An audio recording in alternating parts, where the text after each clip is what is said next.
Hello everyone, आज है independence day. बहुत बहुत शुभकामनाएं, ढेर सारी बधाई आजादी की। आज हम इंडिपेंडेंस डे पे एक छोटा चैप्टर पढ़ेंगे और उसका नाम है इंटरस्टेट रिलेशंस, चैप्टर नंबर 16। अब ये पढ़ के हमको ये पता चलेगा कि सेंटर स्टेट और स्टेट इनके बीच में जो कोऑपरेशन है उसकी वजह से ही एक successful functioning Indian federal system जिंदा रहेगा, सांस लेता रहेगा। और कोऑपरेशन जो इनके बीच में होगा, चाहे सेंटर और स्टेट के बीच में हो, चाहे स्टेट और स्टेट के बीच में हो, ये एक होता है, लैटिन का फ्रेज है साइने क्वे नॉन या कंडीसियो साइने क्वे नॉन, लैटिन वर्ड है।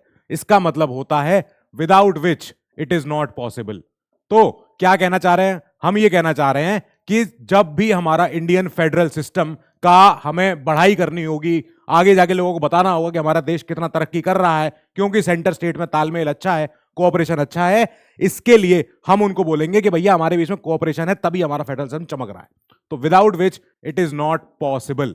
अब यार एक चीज मैं आपसे बात करना चाह रहा था, मैं सोच रहा था किस मौके पर करूं। तो आज मौका अच्छा है, इंडिपेंडेंस डे है। पहली बात तो ये पता है ना आज कौन सा इंडिपेंडेंस डे है, कौन सा वहां क्या नंबर है आज का? 76, 77, श्योर हो ना?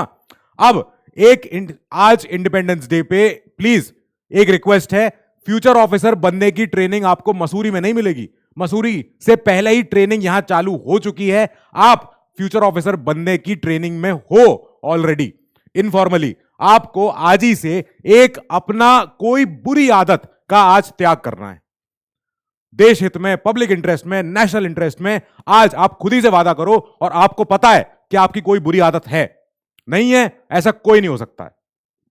स्वामी विवेकानंद हो, गांधी हो, कोई हो, सबकी एक अपना वो खुद पे अपना इंट्रोस्पेक्शन करते थे और खुद ही को ही इंप्रूव करने का ट्राई करते रहे। अब हमें पता है कि मेरी कोई बुरी आदत है, मैं आज उसका त्याग करूंगा और मैं जो अगले मेरे 25 महीने हैं अफसर बनने तक, पहली पोस्टिंग पाने तक, मैं उसकी आज ट्रेनिंग में लग गया। ठीक बात? कोई भी बुरी आदत और शुरू करो। सबसे पहले बहुत आसान है, कोई आदत नहीं समझ में आ रही है, कोई बात नहीं, ठीक है, एक चीज शुरू कर दो, आज से फॉलो करना। Stop saying things that you know are untrue, that you know are false. जो आपको पता है कि गलत है, तब भी आप उस चीज को बोल देते हो। मत बोलो। कोई आपसे पूछ रहा है कि हाँ भाई पढ़ाई हो रही है, आप कह रहे हो हाँ मैंने तो 20 चैप्टर पढ़ लिए, 4 बुक खत्म कर दी। नहीं, मत बोलो, ऐसी बात है, छोड़ दो आज से बोलना। आपकी सक्सेस आपके लिए बोलेगी। आप मत बोलो, अपनी पढ़ाई मत करो, अपनी कोई ऐसी बात मत करो जो आपको पता है कि गलत है। ये आपको अंदर पता है, भले ये सामने वाले को नहीं पता है, लेकिन बोल गए आप किसी बात के लिए। मत करना आज से, ठीक है? तो यहां से शुरू करो। उसके बाद अपने आप पे आज एक रिसर्च करो, थोड़ी देर बैठो कि ऐसी क्या हैबिट है जो मैं छोड़ दूं, कुछ भी, कैसी भी। भाई माता पिता का सम्मान, कोई भी जो आपको लग रहा है कि मैं ये चीज नहीं कर पा रहा हूं, वो आज से फुलफिल करना शुरू करूंगा। ये बर्थडे वाले दिन या न्यू ईयर वाले दिन रेजोल्यूशन से ज्यादा बेटर है आज 15 अगस्त के दिन हम एक प्रण लें कि हम एक ऐसी आदत अपनाएंगे या ऐसी आदत छोड़ेंगे जो बुरी है, जो देश हित में होगी। ठीक बात? कम से कम सक्सेस और नॉट, सिविल सर्विसेज और नॉट, कम से कम मैं प्राउड हो जाऊंगा कि मेरे बच्चे एक रिस्पॉन्सिबल, सेंसिबल सिटीजन है हमारे देश के। सो ठीक है, करेंगे उसको। नाउ अब शुरू करते हैं हमारे संविधान के ऐसे फीचर जो ये बताते हैं कि सेंटर स्टेट, बड़ा भाई और छोटा भाई, और दोनों तीनों सारे 28 छोटे भाई, इनमें आपस में तालमेल कैसे हो। अब हमारे सामने सबसे पहले एक सवाल आया कि हम देखते आए शुरू से, जब से सभ्यताओं की शुरुआत हुई है, सिविलाइजेशंस की, जब से जो उनका उत्पत्ति हुई है, तो वो हमेशा नदियों के किनारे हुई है। चाहे मेसोपोटामिया हो, चाहे इंडस वैली हो, चाहे इजिप्शियन सभ्यता हो, ये सब की सब नदियों के किनारे ही विकसित हुई हैं, नदियों के किनारे फली फूली हैं। क्योंकि एक लिविंग बॉडी, जो कि स्पेशली ह्यूमन बॉडी, हमको पानी की जरूरत है। दूसरे, हम व्हेन कलेक्शन ऑफ ह्यूमंस एक जगह रहते हैं तो उनको एक बहते हुए पानी का ज्यादा जरूरत पड़ती है बजाय एक लेक के। आप देखना, एंथ्रोपोलॉजी की स्टडी है ये, हिस्ट्री की स्टडी है ये, कि जहां जहां सभ्यताएं फूली फली हैं, वो सभ्यताएं हमेशा नदी किनारे रही हैं। और जब नदी पे एक सभ्यता ने अपना कब्जा कर लिया, एक ग्रुप ऑफ पीपल ने अपना कब्जा कर लिया, तो दूसरे ग्रुप ऑफ पीपल को प्रॉब्लम होने लगी होगी। आप देख रहे हो इराक में जो मोसुल में जो नदी है, उसके ऊपर, डैम के ऊपर कितना प्रॉब्लम हुई है। और सद्दाम हुसैन के टाइम पे एक डैम बनाया गया था और टिकरित नदी पे बनाया गया था। तो उसके बाद जब आईएसआईएस ने उस पर कब्जा कर लिया, फिर डैम के लोगों ने वो डैम छोड़ के भाग गए कि उन्हें लग रहा था वो तो मारे जाएंगे जब आईएसआईएस ने कब्जा कर लिया। फिर आईएसआईएस को समझ में आया कि ये डैम तो बहुत कमजोर है, अगर ये डैम को किसी तरह से अगर ये फेल हो गया तो नीचे आने वाले सारे जितने सिटी हैं, बगदाद है, कोई और सिटी है, सबके सब बह जाएंगे, डूब जाएंगे। तो हमेशा नदियों पे घमासान होता रहा है, क्या पता आगे भी हो। तो हमारे संविधान ने शुरू में ही, क्योंकि उन्होंने देखा था कि कई ऐसे सभ्यताएं, कई ऐसे स्टेट, कंट्रीज लड़े हैं हमेशा पानी के ऊपर, तो हमेशा एक इंटर स्टेट वाटर डिस्प्यूट हम देखते रहे। हमने उसके लिए संविधान में एक मेंशन कर रखा है शुरू से, एक प्रोविजन जो ये करेगा कि इंटर स्टेट वाटर डिस्प्यूट को सॉल्व करना है हमें, ठीक है। दूसरा हमें प्रोविजन पढ़ना है coordination through enter state councils, ठीक है। काउंसिल्स पिछले चैप्टर में हमने पढ़ा था, काउंसिल की बात करी थी, कई सारी कमेटी, कमीशन, इन लोगों ने बोला भी था काउंसिल बनाओ, काउंसिल को स्ट्रांग करो, ये करो। फिर mutual recognition of public acts, records and judicial proceedings.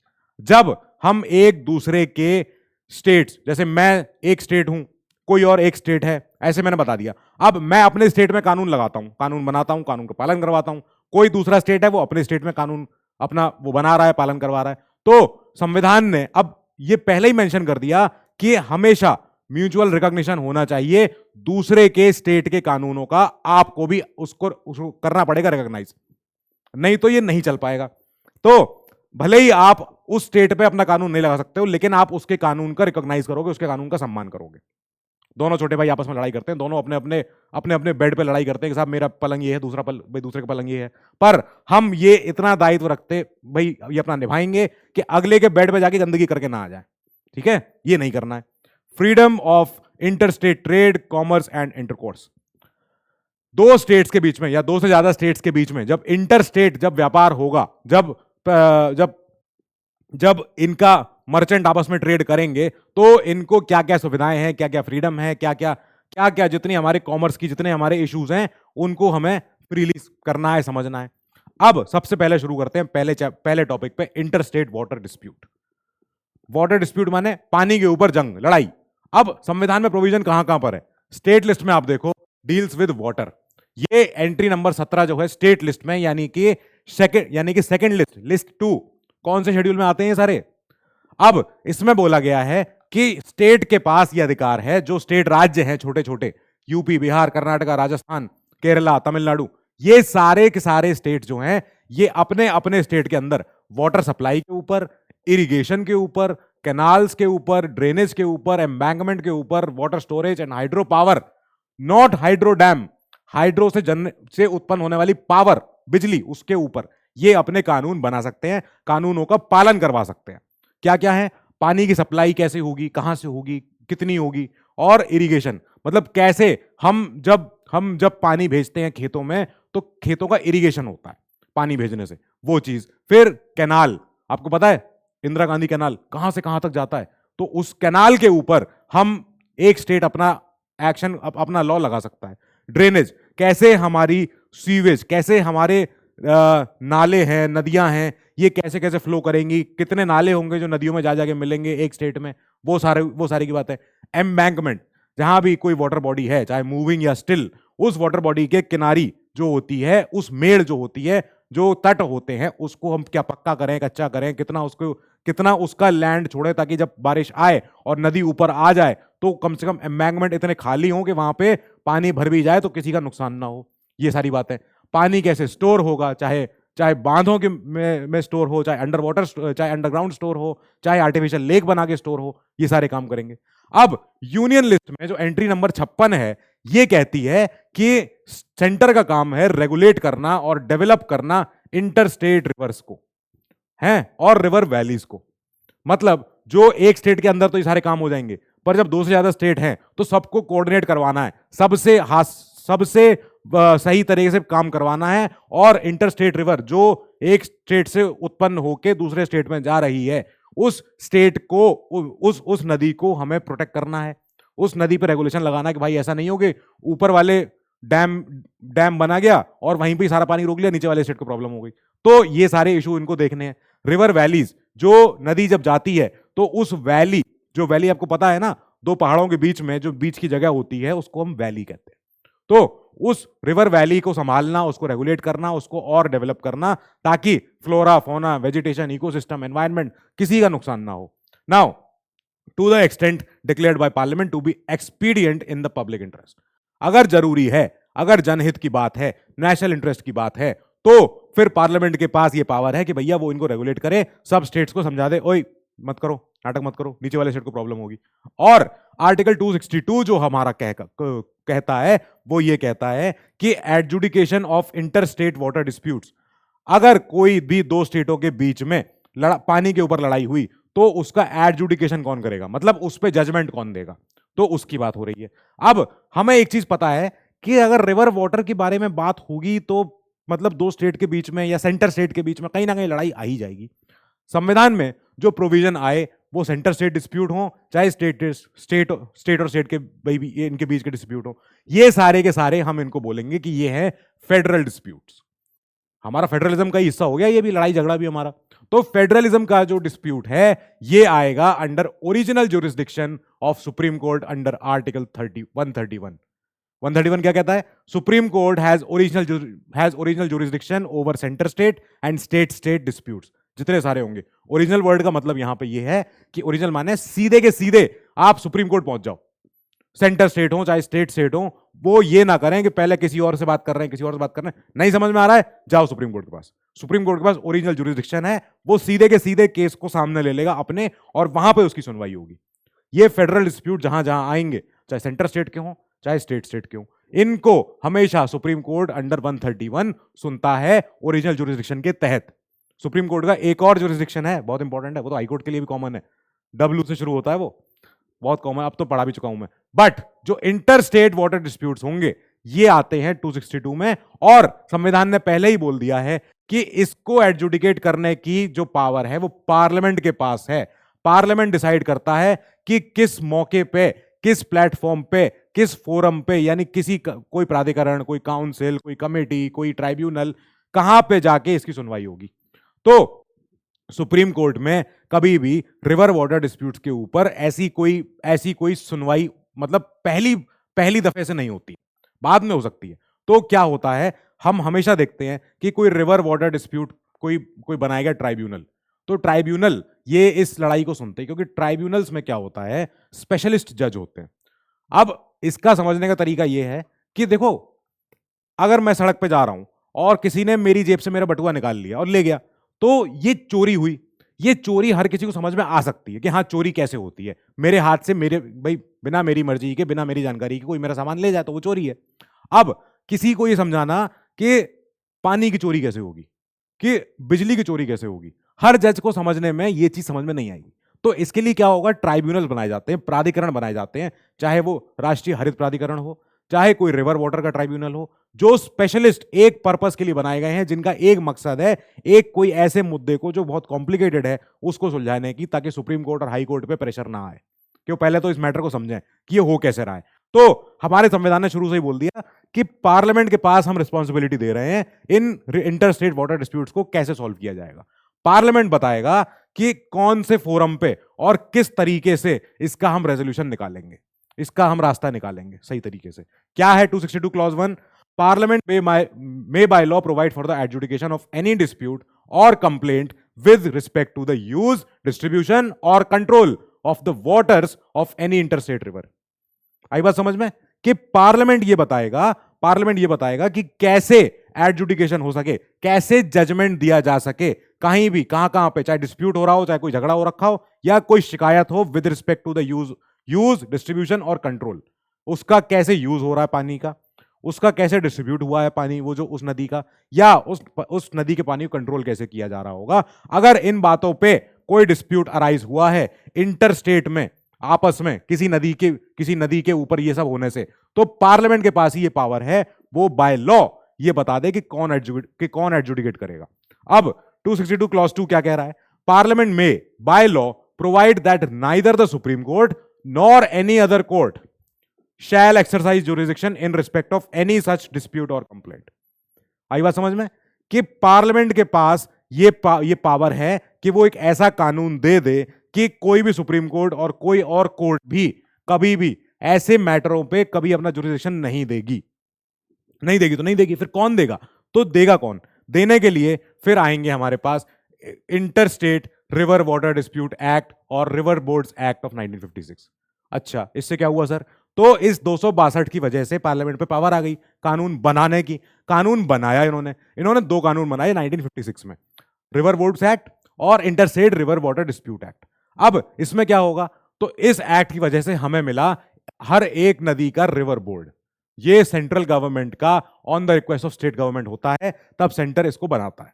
तो कई बार हमने देखा कई सारे रिवर बोर्ड एक्ट आए हैं। कावेरी रिवर बोर्ड एक्ट, ये भाई अपना कावेरी रिवर बोर्ड बना, गंगा रिवर बोर्ड बना, ऐसे बहुत सारे एक्ट, ऐसे बहुत सारे बोर्ड बने हैं रिवर बोर्ड, जो कई सारे स्टेट्स में बहने वाली नदियों के ऊपर अपना अपना एक जुरिस्डिक्शन रखते हैं, अपना अपना, क्योंकि ये रिवर बोर्ड है, अब बोर्ड में बहुत सारे लोग बैठे हुए हैं, तो ये सारे लोग जो हैं कॉम्पिटेंट हैं, ये सारे लोग ऑफिसर्स हैं, ये सारे लोग अच्छे पढ़े लिखे, इनको नॉलेज है, एक्सपर्ट है, इनकी एक्सपर्टीज है, और इनके पास नदी का ज्योग्राफी पता है, इन्हें नदी का पैटर्न पता है कि मानसून में ये कितनी फूल जाती है, या गर्मी में जब जब जब सूखा आता है तो कितनी नदी सिकुड़ जाती है। तो ये सारे रिवर बोर्ड्स के पास ये सारी नॉलेज है, पावर है, और इनके पास अथॉरिटी है ऐसी कोई नदी पे कोई नया काम करने से रोकने की, कोई नया काम करवाने की।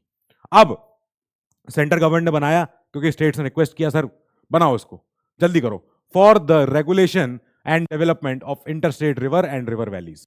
सही बात है। अब इन रिवर बोर्ड्स के ऊपर जिम्मेदारी दे दी गई रिवर बोर्ड्स एक्ट के तहत, जो बना है 262 आर्टिकल की वजह से। तो इन रिवर बोर्ड्स एक्ट, तो इन रिवर बोर्ड्स के ऊपर अब जिम्मेदारी है कि अब संभालो अपनी नदी को। अब नदी बना दी।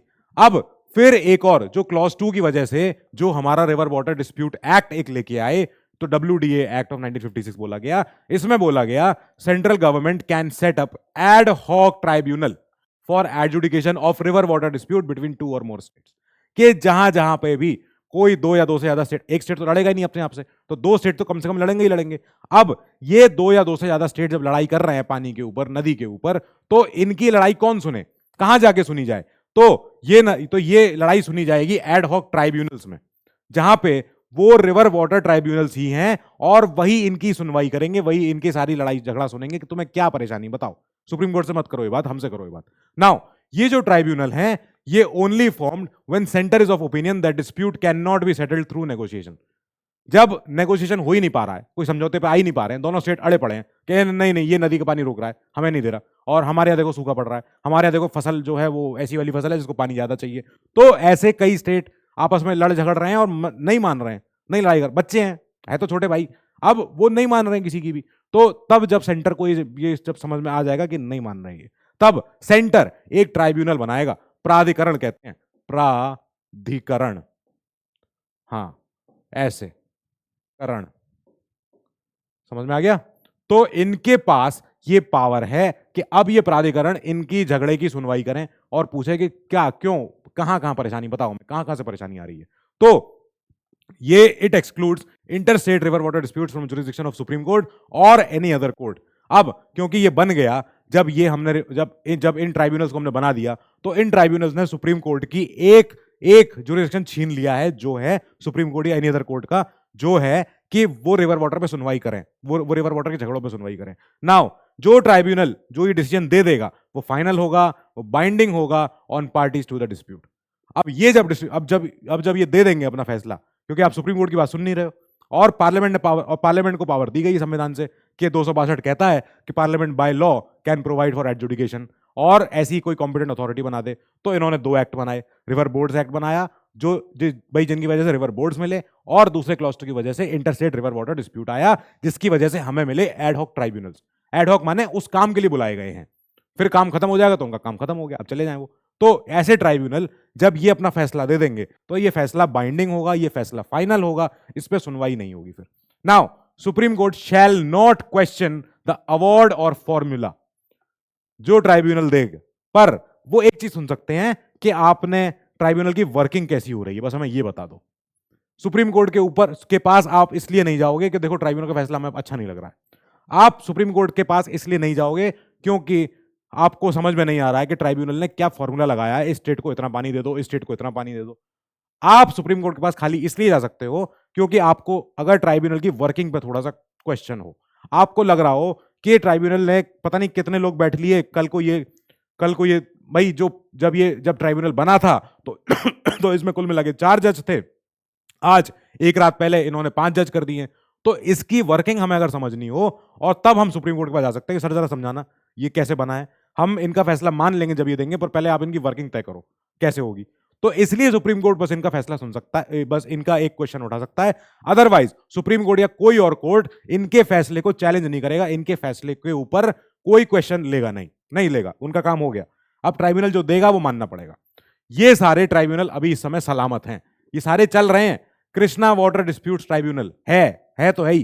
कितने स्टेट लड़ रहे हैं? 4 स्टेट लड़ रहे हैं उसके ऊपर, एक नदी के ऊपर, कृष्णा रिवर के ऊपर। आंध्रा, महाराष्ट्र, तेलंगाना, कर्नाटका। नाउ उड़ीसा, छत्तीसगढ़ लड़ रहे हैं महानदी के ऊपर। नाउ महाराष्ट्र, कर्नाटक, गोवा ये लड़ रहे हैं महादाई वाटर डिस्प्यूट के ऊपर। अब वंशधारा के ऊपर हमारे यहां लड़ रहे हैं आंध्रा और उड़ीसा। अब रावी और ब्यास जो दोनों नदियां हैं इनके ऊपर लड़ रहे हैं पंजाब, हरियाणा, राजस्थान, तीनों। ये सारे हमारे एक्टिव ट्राइब्यूनल है, अभी यहां प्रॉब्लम है चल रही हैं, ये अभी सॉल्व नहीं हुई है। ये सारे हम ऐसे और इशू देख रहे हैं, देखो कहां कहां नदियों में प्रॉब्लम हुई है। रावी और ब्यास के ऊपर स्टेट जो लड़ रहे हैं पंजाब, हरियाणा, राजस्थान। नर्मदा के ऊपर यहां लड़ रहे हैं एमपी, गुजरात, महाराष्ट्र, राजस्थान। कृष्णा के ऊपर महाराष्ट्र, आंध्रा, कर्नाटका। अब ये तो भाई ये तुम जानते हैं, गोदावरी के ऊपर महाराष्ट्र, आंध्रा, कर्नाटका, एमपी, यहां भी लड़ाई हो रही है। पेरियार नदी के ऊपर तमिलनाडु, केरला लड़े पड़े हैं आपस में, चल ही रहा है इशू, चलेगा ही चलेगा। जब तक कोई ट्राइब्यूनल फैसला ना दे तब तक ये झगड़ा सॉल्व ही नहीं होगा। नाउ अब इस interstate river water dispute tribunal जो होते हैं इनके साथ इशू देखो आप क्या क्या इशू है। इनके साथ सबसे पहला ही इशू ये है कि ये बहुत लंबे होती प्रोसीडिंग इनकी, बहुत ज्यादा। मतलब कावेरी जो वाटर डिस्प्यूट ट्राइब्यूनल था ये 1990 में बना है और 2007 में इसने जजमेंट दिया है। सोच रहे हो आप, मतलब एक पीढ़ी निकल चुकी है। 1990 का बॉर्न हुआ आदमी इस समय तक कितनी उसकी एज हो चुकी होगी, 17 साल का हो चुका होगा वो। अब 17 साल लग गए इनको फैसला देने में कि कावेरी का पानी एक स्टेट को इतना मिलेगा, एक स्टेट को इतना मिलेगा। अब जो अवार्ड मिला है इस final beyond the jurisdiction of courts, लेकिन तब भी स्टेट्स और individuals can approach supreme court. कैसे कैसे पहुंच सकते हैं ये स्पेशल लीव पिटीशन दायर कर देंगे कि एक बिल्कुल स्पेशल लीव पिटीशन हमारी याचिका है, please sir, please supreme court हमारी बात सुन लीजिए। 136 के तहत हम आपके पास आ रहे हैं और आर्टिकल 32 जो हमारा कहता है bye linking the dispute with the violation of article 21, जब आप किसी के राइट टू लाइफ को छीनोगे तो पहुंच जाएगा सुप्रीम कोर्ट। अब सुप्रीम कोर्ट में आर्टिकल 21 और 32 के तहत आप पहुंच जाओगे, पर इस 262 के तहत आप नहीं पहुंच सकते। तो हम ये बोलेंगे कि साहब ट्राइब्यूनल जो फैसला दिया है वो हमारे लिए हमारा राइट टू लाइफ हैम्पर कर रहा है, वो हमें पानी नहीं मिल पा रहा है। तो आर्टिकल 32 आर्टिकल 21 के तहत फिर सुप्रीम कोर्ट उसको सुनेगा कि यार क्या है, लाओ समझे जरा तुम्हारा इशू। अब tribunals are not multi disciplinary, मतलब इसमें जो एक तरह के लोग ही आ रहे हैं, इसमें एक ही तरह के एक्सपर्टीज वाले लोग आ रहे हैं, that is only from the judiciary. कोई आप एक्सपर्ट बिठा लो, कोई आप ऐसा एनवायरमेंटलिस्ट बिठा लो, कोई इतना तगड़ा कोई पीएचडी प्रोफेसर बिठा लीजिए जिसको नॉलेज हो, कोई बाहर कंट्री से कोई ऐसा तगड़ा आपको पता है कि कोई ऑक्सफोर्ड से, कैम्ब्रिज से कोई ऐसे प्रोफेसर, ऐसी कोई टीम जो रिसर्च करके बैठी हुई हो, उनको आप बुला लो, उनकी रिपोर्ट मंगा लो, आप ऐसे हो जाए, कितना आसान हो जाए। Now not much difference between the tribunal and supreme court bench. क्या ही डिफरेंस है, दोनों ही फैसला दे रहे हैं सुन के, दोनों लड़ाई झगड़े सुन रहे हैं फिर फैसला दे रहे हैं, तो फर्क तो मैं ज्यादा नहीं देखा। ये प्रॉब्लम एक बहुत बड़ी है कि प्रोसीडिंग्स बहुत लंबी खिंच रही है, कितने साल तक लड़ाइयां होती नहीं। कर्नाटका, तमिलनाडु आपस में झगड़ा लड़ाई करते रहे, कई लोगों की जानें चली गई इसमें। नाउ एक और है कि जो डेटा है उसकी अथॉरिटेटिव अवेलेबिलिटी नहीं है।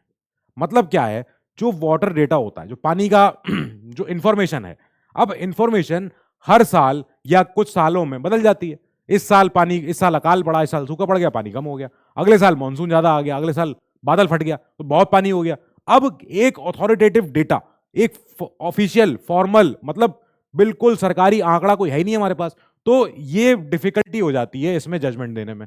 क्या करें, difficulty setting up a baseline for adjudication. अब क्या माने हम कि नदी में कितना पानी है एक बार में, या एक समय के लिए, या एक पीरियड में, तो बहुत प्रॉब्लम होगी। और ये बात गलत नहीं है। क्या किया जाए, जब इतना ज्यादा हमारे यहाँ मानसून का, इतना हमारे सीजनल हमारी वैरायटी है, हमारे एक्सट्रीम कंडीशंस भी हैं, हमारे यहाँ मॉडरेट कंडीशंस भी हैं, तो हम देख रहे हैं कि कभी एक समय का कोई हमारे पास फिक्स आंकड़ा ही नहीं हो पा रहा है।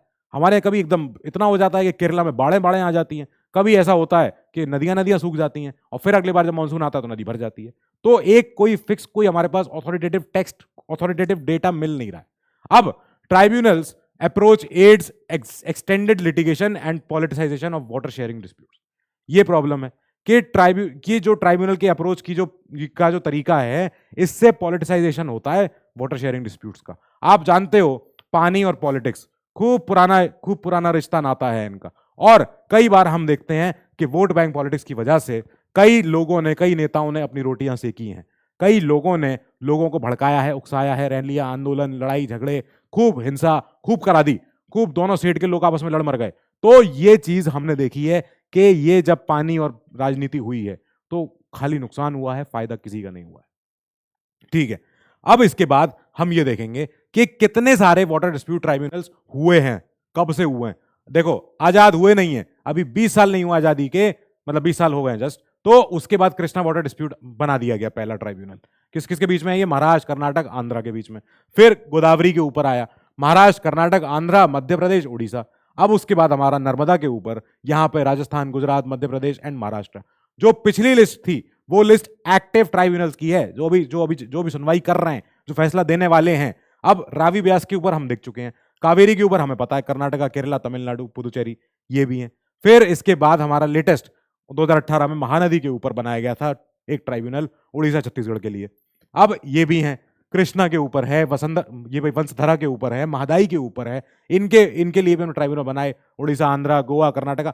कोई स्टेट सुखी नहीं है, क्योंकि उन्हें पता है पानी की अहमियत क्या है। उन्हें पता है कि पानी अगर होता रहेगा, पानी अगर लंबा रहेगा, तो हमारी इंडस्ट्री भी खुश है, हमारे लोग खुश हैं, हम अपने यहाँ हाइड्रो इलेक्ट्रिसिटी बना सकते हैं। हम नदी होने से क्या क्या नहीं हो सकता है, नदी होने के फायदे कितने हैं। तो अब इन नदियों की वजह से ट्राइब्यूनल बनाए जा रहे हैं, क्योंकि झगड़े हो रहे हैं। अब इन ट्राइब्यूनल्स की जो इश्यूज देखे सेंटर ने, तो सेंटर ने इन इश्यूज को रिजॉल्व करने के लिए एक नया एक्ट लेके आए हैं, नया बिल है, अभी वो 2019 में लाया गया था।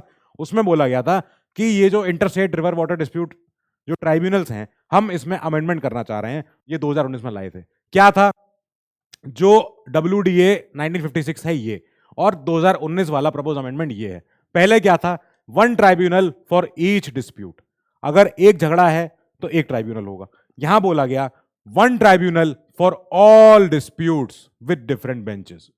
ठीक है, अभी कावेरी, ये जो वाटर डिस्प्यूट है, जो वंशधरा है, जो महादाई है, इन सारों को हटाओ, एक रिवर वाटर डिस्प्यूट ट्राइब्यूनल बनेगा। उसमें अलग अलग बेंच बना दो, अलग अलग जजेस का एक बेंच बना दी गई कि ये कावेरी पे सुनेंगे, ये इस पे सुनेंगे, ये इस पे सुनेंगे, ये इस पे सुनेंगे, अलग अलग नदी की। ट्राइब्यूनल एक ही होगा। Now, no formal resolution mechanism before setting up tribunal. ये पहले हुआ करता था कि पहले कोई रेजोल्यूशन प्रस्ताव वगैरह नहीं होता था। Now resolution within 18 month आपको देना पड़ेगा, failing which matter will go to tribunal. अगर कोई रास्ता है, अगर कोई तरीका है, तो 18 महीने पहले देखो, कोई अगर निकल सके तो, अगर नहीं निकल पा रहा है फिर बना दो tribunal. Tribunal to decide within 3 years पहले होता था, with extension of another 3 years, कि 3-3 साल का इन्हें मौका मिल रहा है। सुन ही रहे हैं, लड़ाई झगड़ा सुन ही रहे हैं, सॉल्व ही नहीं हो पा रहा। Now tribunal to decide within 2 years with extension of another 1.5 years. पहले जो 3 और 3 था कि पहले 3 साल में आपको फैसला देना ही देना है, नहीं दे पा रहे हो 3 साल का एक्सटेंशन और ले लो। अब यहां बोला जा रहा है 2 साल के अंदर दो। बहुत ज्यादा समय वेस्ट हो रहा है, बहुत पैसा वेस्ट हो रहा है, बहुत जान हानि का नुकसान हो रहा है। तो अब 2 साल का समय लो, अगर नहीं हो पा रहा है तो 1.5 साल के अंदर फिर दो उसको फैसला। कुल मिला के 3.5 साल आधा कर दिया इन्होंने। अब हमारे यहां इंटरस्टेट काउंसिल की बात हो रही है। पिछली क्लास में मैंने जब आपको कमेटियां पढ़ाई थी, कमीशन पढ़ाए थे, तो मैंने पढ़ाया था एडमिनिस्ट्रेशन रिफॉर्म्स कमीशन, ये कमेटी किसके अंडर थी ये? फिर उसके बाद राजमन्नार कमेटी, फिर उसके बाद सरकारिया कमीशन, RS सरकारिया जी का कमीशन, फिर पुंछी कमीशन। इन सब लोगों ने कुल मिला के एक बात तो कही थी, जो बात सही थी। वो बात थी कि एक जो इंटरस्टेट काउंसिल का आप एस्टैब्लिश करो, उसको स्ट्रेंथन करो, सब कुछ करो। जब सरकारिया कमीशन ने ये चीज बोली, तब सेंटर सरकार ने उसको मान लिया कि हाँ, अब आप सही कह रहे हो, मान तो ली। वैसे तो कई कमीशन पहले ही कह रहे थे अपने स्टेटों में, याद है वेस्ट बंगाल मेमोरेंडम, याद है अकाली दल का आनंदपुर साहिब रेजोल्यूशन। तो इन लोगों ने भी बोला था कि इंटरस्टेट काउंसिल बनाओ, सब कुछ बनाओ, लेकिन जब तक सेंटर ने अपना खुद अपॉइंट किया हुआ कमीशन की बात नहीं सुनी, तब तक उन्होंने मानी नहीं। तो सरकारी कमीशन ने जब कहा था कि आप इंटरस्टेट काउंसिल बना लो, इसको और स्ट्रेंथन करो, ये अच्छा है, तब इन्होंने कहा कि अच्छा ठीक है, हाँ करेंगे, अब बनाते हैं। फिर 2007 में जब मदन मोहन मुंशी जी का, हमारे एक्स चीफ जस्टिस जी हैं ये, तो जब अपने कमीशन की रिपोर्ट में जब ये बोला कि इन इंटरस्टेट काउंसिल्स को और स्ट्रेंथन करो, तो सरकार ने कहा हाँ ठीक है, सही बात कह रहे हो। आपको याद है इन्होंने कितने सारे रिकमेंडेशन दिए थे? ऑलमोस्ट 247 इन्होंने दिए थे, ऑलमोस्ट 310। तो इनमें से कितने माने गए थे, कितने छोड़ दिए गए थे? इनमें से कितने माने गए थे, कितने छोड़ दिए? अभी भी उस पर सुनवाई चल रही है। ये तो अभी लेटेस्ट कमीशन है, अभी इतना पुराना नहीं हुआ है। तो इस कमीशन की जो रिकमेंडेशन है वो अभी भी मतलब पार्लियामेंट के पास है और उस पर वो कभी भी फैसला ले सकते हैं, कोई कंसिडरेशन उसको ले सकते हैं। इंटरस्टेट काउंसिल हमारे यहाँ बना दिए गए। अब 263 ने ही हमसे बोला था, आर्टिकल 263 ने, कि एक इंटरस्टेट काउंसिल का को भैया बनाया जाए जो हमारा कोऑर्डिनेशन का इफेक्ट करवाए, जो कोऑर्डिनेशन इफेक्ट करवाए कहां कहां, छोटे भाइयों में और बड़े और छोटे भाई में। आई बात समझ में? कि 263 ने बोल दिया कि भाई इंटरस्टेट काउंसिल बना दो ताकि ये हमारा कोऑपरेशन अच्छा हो सके। और इसका एम क्या होगा कि ये करेगा, कोऑर्डिनेशन का प्रमोशन करेगा between them by examining, discussing, deliberating on such issues. कौन से इश्यूज? जो भी सेंटर स्टेट रिलेशन में जो भी प्रॉब्लम आ रही है, तो उन सारे इश्यूज को इंटरस्टेट काउंसिल क्या करेगा, उनमें कोऑर्डिनेशन करवाएगा सारे स्टेट्स के बीच में, किसी भी मैटर पे जो उनके आपस में बीच में आ रहे हैं। अब राष्ट्रपति के पास ये पावर है कि राष्ट्रपति can establish such a council in public interest. जाने तुम्हें करेंगे, कोई अपने मतलब की थोड़ी करेंगे। तो पब्लिक इंटरेस्ट के लिए जब सेंटर स्टेट रिलेशंस को जब और ज्यादा स्ट्रेंथन करना होगा और कोऑर्डिनेशन बढ़ाना होगा, तब राष्ट्रपति can establish such a council. और ये बताएंगे कि इसका नेचर ऑफ ड्यूटीज कैसी होंगी to be performed by such a council and its organisation and procedure. अब राष्ट्रपति तो क्या है, सरकार ही है, वो तो सरकार ही बताएगी राष्ट्रपति, और राष्ट्रपति जी कहते हैं हाँ ठीक है, ठप्पा मेरी तरफ से, डन। तो अब इसका मतलब क्या हुआ कि सरकार, सेंट्रल गवर्नमेंट एक स्टैट्यूटरी, एक इंटरस्टेट काउंसिल की घोषणा करेगी कि हाँ साहब, राष्ट्रपति जी के नाम पे हम एक काउंसिल बना रहे हैं और उसकी नेचर ऑफ ड्यूटी हम डिफाइन करेंगे कि उसका काम क्या क्या होगा, उसका एम पर्पस तो यही है, ये रहना ही चाहिए। पर कौन सी ड्यूटियां वो करे, कहां कहां जाए, कहां कहां विजिट करे, क्या क्या लोगों से मिले, क्या क्या भाई क्या क्या डॉक्यूमेंट दे, क्या क्या रिपोर्ट बनाए, वो सारे काम ये बताएंगे। और उसमें कितने लोग होंगे और उसका प्रोसीजर कैसा होगा, कैसे कब कब मिलेंगे, कहां बैठेंगे, क्या उनका ऑफिस की जगह है, तो वो सारी चीजें यहां से तय होंगी। मतलब सेंटर गवर्नमेंट प्रेसिडेंट के नाम पे ही ये काम करवाएगी और इनकी घोषणा, इनका डिक्लेरेशन करवाएगी इंटरस्टेट काउंसिल का। जब इंटरस्टेट काउंसिल बन जाएगा तो वो उसका काम क्या है, वो बन गया तो वो रेकमेंड कर सकता है एक खाली बस अपने सजेशंस। वो एक रिकमेंडेटरी बॉडी है, वो रेकमेंड कर सकता है कि सर हमने इशू देख लिया है, समझ लिया है और हमारी तरफ से ये 20 पॉइंट है, लो ले जाओ और इन 20 पॉइंट को आप इंप्लीमेंट करा लो चाहो तो। यही सारे इन्हीं कमीशनों ने इसके जिक्र किया था सरकारी आने के साथ, कमीशन बनाओ, ऐसा काउंसिल बनाओ जो पूरी बात सुने सारे स्टेट्स की, issues relating to interstate, centre state and centre UT relations. सब तरह से स्टेट के आपस के बीच में, सेंटर और स्टेट के आपस के बीच में, और सेंटर और यूटी के बीच में आपस में। तो इसका ड्यूटी क्या क्या निकल के आ रही है? जो इसकी ड्यूटी निकल के आ रही है, पहली तो आ रही है कि इन्वेस्टिगेट करो और डिस्कस करो सच सब्जेक्ट्स इन विच स्टेट्स और centre have a common interest. पहले तो देखो कौन कौन से हैं और देखो उसके बाद इस पर चर्चा करो कि भाई कौन से ऐसे टॉपिक है जिनके ऊपर सेंटर और स्टेट आपस में लड़ाई कर रहे हैं या स्टेट्स आपस में लड़ाई कर रहे हैं, जो भी हो रहा है। मेकिंग रिकमेंडेशन, कि आप सजेशन दो, रेकमेंड करो हमको upon any such subject for the better coordination of policy and action on it. कि क्या करें, कोई अगर नरेगा योजना में हम कुछ और अच्छा कर सकते हैं जो सेंटर स्टेट रिलेशन मजबूत कर दे या स्टेट और स्टेट के बीच में सामंजस्य अच्छा बढ़ा दे, तो मतलब उसको हमें बताओ फिर क्या करें, उसमें क्या और रिकमेंडेशन लेके आए। अब डेलिब्रेटिंग, इस पे चर्चा करो, डेलिब्रेट करना मतलब चर्चा करना, उस पर डिस्कशन करना। तो deliberating upon such matters of general interest to the states as may be refer to it by the chairman. अब चेयरमैन साहब कुछ भी बता दें, अगर इंटरस्टेट काउंसिल के चेयरमैन, अभी पढ़ेंगे चेयरमैन कौन होगा, तो अब अगर वो ये बता दें कि साहब ये एक इशू मुझे दिख रहा है और ये जनरल इंटरेस्ट का टॉपिक है, ये स्टेट्स के मतलब का टॉपिक है, इस पे जरा और चर्चा करो। जो काउंसिल के पास ऑलरेडी डिस्कशन में कभी नहीं आया, तो काउंसिल को उसको सुननी पड़ेगी क्योंकि काउंसिल के चेयरमैन ने कहा है, माननी तो पड़ेगी बात। In disputes between states, interstate council can advise and inquire about the dispute but can not adjudicate on the dispute. आई बात समझ में? कि जब भी स्टेट्स के बीच में झगड़ा होगा, इंटरस्टेट काउंसिल क्या करेगा, वो इस झगड़े को सुनेगा कि झगड़ा क्या हुआ, ये क्यों हुआ, ये क्यों आपस में आपने मारकाट करी आपस में एक दूसरे ने। तो उसके बाद अब वो क्या करेंगे, वो उस झगड़े को सुन सकते हैं, उस झगड़े के बारे में जांच पड़ताल कर सकते हैं, पर वो उस झगड़े पर कोई फैसला नहीं दे सकते। वो रिकमेंडेटरी बॉडी है, वो बॉडी सिर्फ सुझाव देने वाली बॉडी है, वो सजेशन दे सकती है but it can not adjudicate, वो फैसला नहीं देगी। इंटरस्टेट काउंसिल का ये काम नहीं है। अब उसके लिए फिर सुप्रीम कोर्ट है, ट्राइब्यूनल्स हैं, सब कुछ है। नाउ पढ़ते हैं हमारी कंपोजिशन इस इंटरस्टेट काउंसिल की। जब वीपी सिंह जी ने, जब जनता दल सरकार जब वो हेड कर रहे थे, तो उन्होंने 1990 में इंटरस्टेट काउंसिल्स की स्थापना करी। उस समय उन्होंने बता दिया कि जो इंटरस्टेट काउंसिल्स होंगे इसमें क्या क्या होंगे। इसके चेयरमैन होंगे हमारे ऑफ कोर्स सबसे बड़े हमारे हेड ऑफ गवर्नमेंट, ठीक है, प्राइम मिनिस्टर, प्लस उनके साथ 6 उनकी कैबिनेट के मेंबर्स, 6 कैबिनेट मिनिस्टर होने चाहिए। Cabinet minister, council of minister की बात नहीं हुई है। कैबिनेट और छोटी बॉडी होती है, पीएम प्लस प्लस सीओएम होता है और पीएम प्लस कैबिनेट होता है। कैबिनेट एक छोटी बॉडी है। काउंसिल ऑफ मिनिस्टर्स का मतलब होता है वो सारा मंत्री दल जो लोकसभा राज्यसभा से मिलके आया है, ठीक है, उसमें सारे मंत्री होंगे, minister of textile, minister of coal, minister of railways, सारे, मिनिस्टर ऑफ एविएशन। तो ये 70-80 मंत्रालय होते हैं। अब 70-80 में से कुछ इंपॉर्टेंट होते हैं 10-12 कैबिनेट, जो कैबिनेट होती है, जो पीएम की अपनी कैबिनेट होती है। अब पीएम को अगर कोई लॉ पास कराना है, कोई लॉ के बारे में डिस्कशन करना है, तो वो 70-80 लोगों को रोज बुलाएं? नहीं, वो खाली अपने चुनिंदा 10-12 लोगों को व्हाट्सएप ग्रुप बना के उसमें आपस में लिख देंगे, यस नो कर देंगे। तो कैबिनेट में होंगे important ministers, defence, home, finance, commerce, ये सारे इंपॉर्टेंट, विदेश मंत्रालय, ये कैबिनेट के मेंबर्स होते हैं। ये कैबिनेट के हैं, तो पीएम के साथ इनका रोज का उठना बैठना ऑलमोस्ट होता ही होगा। हम तो क्या जानते हैं पीएम साहब का शेड्यूल क्या होता है, लेकिन कैबिनेट है जो छोटी बॉडी है। अब इसमें 10-12 लोग ही हैं, इसमें ऊपर है 70-80 लोग। तो इनकी कैबिनेट के 6 मिनिस्टर्स पीएम के साथ बैठेंगे। इनमें एक तो होने चाहिए यूनियन होम मिनिस्टर, 5 कोई भी और ले लो आप, ठीक है। गृह मंत्री रहेंगे, प्राइम मिनिस्टर रहेंगे, 5 और कोई होंगे। अब इसके बाद ये तो हो गया हमारे काउंसिल ऑफ, ये हमारे इंटरस्टेट काउंसिल का ऊपर का हेड।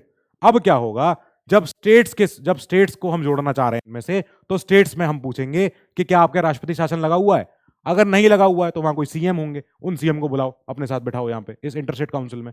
अगर राष्ट्रपति शासन लगा हुआ है तो भाई गवर्नर साहब बैठेंगे आके, साफ बात है। पर ये हमेशा की बात नहीं है। जब तक राष्ट्रपति शासन है तभी तो गवर्नर साहब को आना पड़ेगा। जब ये हट जाएगा शासन, तब उसके बाद बोलेंगे हाँ साहब अपने सीएम को बुलाओ, लाओ सीएम से बात करेंगे फिर इंटरस्टेट काउंसिल बैठ के।